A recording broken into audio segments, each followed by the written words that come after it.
헐리우드 SF 영화 인터스텔라의 흥행 바람이 뜨겁습니다.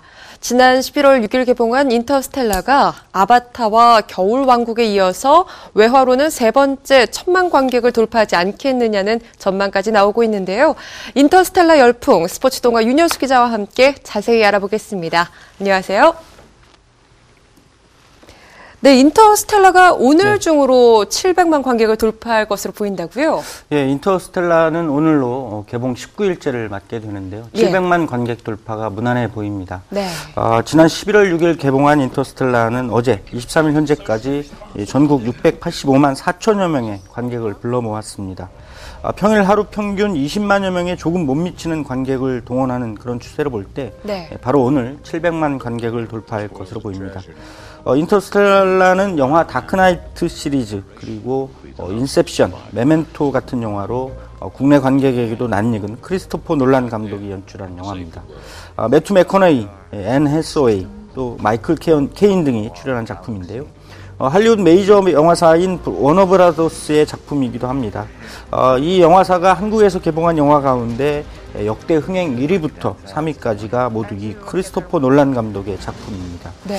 인터스텔라에 이어서 다크나이트 라이즈 그리고 인셉션이 각각 차지하고 있는 그런 이색적인 기록도 갖고 있는데요.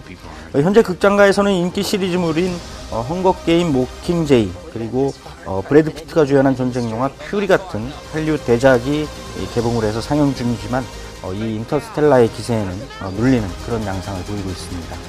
예, 오늘 중으로 700만 관객은 돌파할 것으로 이제 예상을 해주셨고요. 700만을 넘어서 1,000만까지 갈 것이다 이런 전망들도 나오고 있다고요. 예, 인터스텔라는 현재 전국 1,100여 개 상영관에서 관객을 만나고 있습니다. 예. 개봉 4주째에 접어들고 있는데 이런 상영관 규모는 이 인터스텔라의 흥행세를 단적으로 보여주고 있습니다. 게다가 예매율 역시도 70%가량의 파워를 과시하고 있는데요. 개봉 직전부터 이미 무려 80%가 넘는 예매율을 기록해 왔습니다. 개봉 이후 흥행세와 함께 예매율이 다소 낮아지는 그런 일반적인 추세와는 다르게 인터스텔라의 경우에는 그 낙폭이 상당히 적다는 점에서 향후 그 예매율 역시도 쉽게 사그라들지 않을 그런 분위기를 보여주고 있습니다. 이런 추세라면 아마도 아바타 혹은 겨울왕국에 이어서 외화로는 세 번째 그리고 한국 영화들을 포함한 전체 개봉 영화 가운데 13번째 1,000만 클럽, 즉 1,000만 관객을 넘어서는 그런 영화가 되지 않겠느냐 이런 전망도 나오고 있습니다. 예, 인터스텔라는 이제 광활한 우주를 배경으로 한 SF 영화지 않습니까? 그렇습니다. 그래서 영상미가 뛰어나다 이런 반응들도 참 많은데요. 이 인터스텔라를 가지고요. 또 이제 재밌는 얘기가 생겼어요. IMAX 원정 관람이다. 이런 새로운 풍속도가 생겼는데요. IMAX는 영화를 필름으로 찍는 방식 중에 하나이고요. 또 상영 방식의 하나이기도 합니다. 예. 일반적인 상영관의 스크린과 다른 점은 그 가로와 세로 비율이라고 할 수가 있겠는데요. 일반 상영관의 스크린의 가로와 세로 비율이 2.35대 1인 데 비해서 IMAX 스크린은 1.9대 1입니다. 그만큼 관객의 눈에 화면이 가득 들어오는 그런 느낌을 주는 효과를 발휘할 수가 있겠고요. 또 극장 스크린은 양옆이 관객 쪽으로 약간 휜 형태로 만들어지는데 이 IMAX 상영관 스크린은 그 휘어짐의 각도가 더 커서 그 영상을 더욱 자연스럽게 보이는 그런 힘을 지니고 있습니다. 인터스텔라는 이 같은 IMAX에 최적화한 전용 카메라로 촬영한 그런 분량이 상당히 긴 작품으로 꼽히고 있고요. 광활한 우주의 스펙터클함을 담아내기 위한 그런 노력이었습니다. 이런 그 영화의 효과를 실감하기 위한 관객들의 발걸음이 이어지고 있는데 멀티플렉스 극장의 IMAX 상영관 점유율이 무려 90%를 넘고 있습니다. 물론 그만큼 표를 구하기도 쉽지 않은 상황이고 결국 안표까지 등장을 해서 인터넷을 통해 거래되고 있을 정도입니다. 현재 국내는 모두 15개 극장이 IMAX 상영관을 갖추고 있는데요. 다른 지역의 IMAX 상영관을 찾아가는 이른바 IMAX 원정을 통해서 이 인터스텔라를 관람하는 그런 관객들이 등장을 하고 있습니다.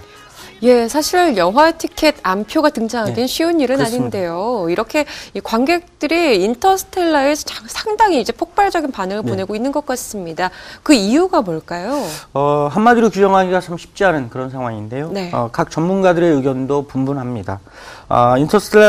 인터스텔라가 이처럼 대중적인 인기를 누리는 것에 비하면 그 이야기가 품고 있는 의미 그리고 내용 자체가 이해하기 쉽지 않다 이런 평가를 얻고 있기도 합니다. 네. 아무래도 과학적인 용어 또 과학적인 이론들이 많이 들어가서인데요.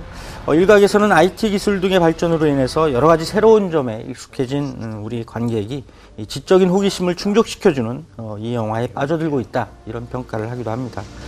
크리스토퍼 놀란 감독이 한국 관객의 과학적인 소양이 상당히 높은 것 같다 이렇게 네. 말할 정도였으니까요. 예. 한편으로는 또 이 영화의 제작 과정에 얽힌 호기심에서부터 이미 흥행이 시작됐다 이런 얘기도 나오고 있습니다. 크리스토퍼 놀란 감독이 다크나이트 시리즈, 인셉션, 메멘토 같은 영화로 국내에도 상당히 많은 팬을 확보하고 있는 상황인데 이번에는 그의 동생인 조나단 놀란이 시나리오를 썼고 또 그가 시나리오를 쓰기 위해서 일부러 대학에 다시 들어와서 4년 동안 물리학을 공부했다 이런 뒷얘기가 있습니다. 또 세계적인 물리학자 킴 손이 그 영화의 스토리에 과학적인 힘을 불어넣었고 영화 프로듀서로서도 이름을 올리기도 했습니다. 크리스토퍼 놀란 감독은 자신의 영화에 대해서 그 차가운 우주와 따뜻한 인간 감성이 극명하게 대비되는 그런 상황을 얘기하고 싶었다면서 그 우주에서 인간의 위치가 어디인지 또 우리가 누구인지 말하고 싶었다 이렇게 밝히기도 했습니다. 예, 뭐 여러 가지 이제 비결들, 흥행 원인들 설명해 주셨는데요. 그래도 영화 스토리 자체가 지닌 힘이 가장 크지 않을까 싶거든요. 네, 그렇습니다. 인터스텔라는 그 관객이 쉽게 이해하기에는 다소 어렵지 않냐 이런 얘기가 있습니다. 네. 하지만 영화 전반에 흐르는 감성만큼은 모든 관객에게 다가가는 게 아닐까 생각이 되는데요. 바로 부성애를 중심에 둔 가족애가 아닐까 합니다. 식량이 모자라게 된 미래의 지구를 배경으로 해서 인류를 구하기 위해서 전직 우주 비행사가 그 가족들을 뒤로하고 우주로 날아가는 데서 본격적인 이야기가 시작되는데요. 결국 그 자신의 가족을 살리는 또 다른 방법이라는 점에서 이 아버지의 희생 정신이 이 관객의 가슴을 울리고 있는 게 아니냐 이런 평가도 나오고 있습니다.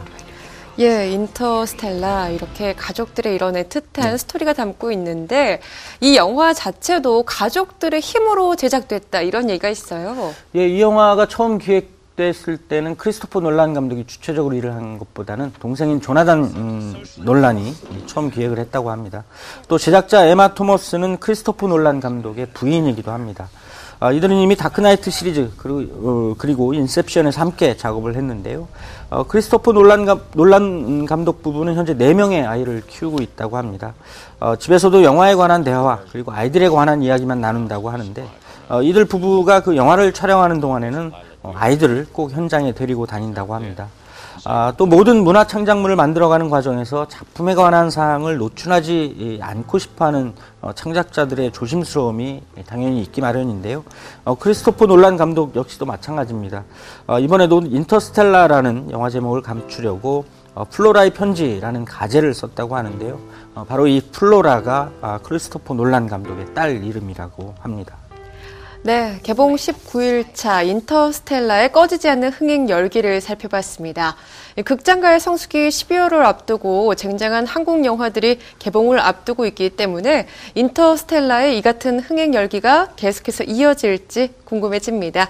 오늘 이야기 여기서 줄이겠습니다. 지금까지 스포츠동화 윤효수 기자와 함께했습니다. 고맙습니다.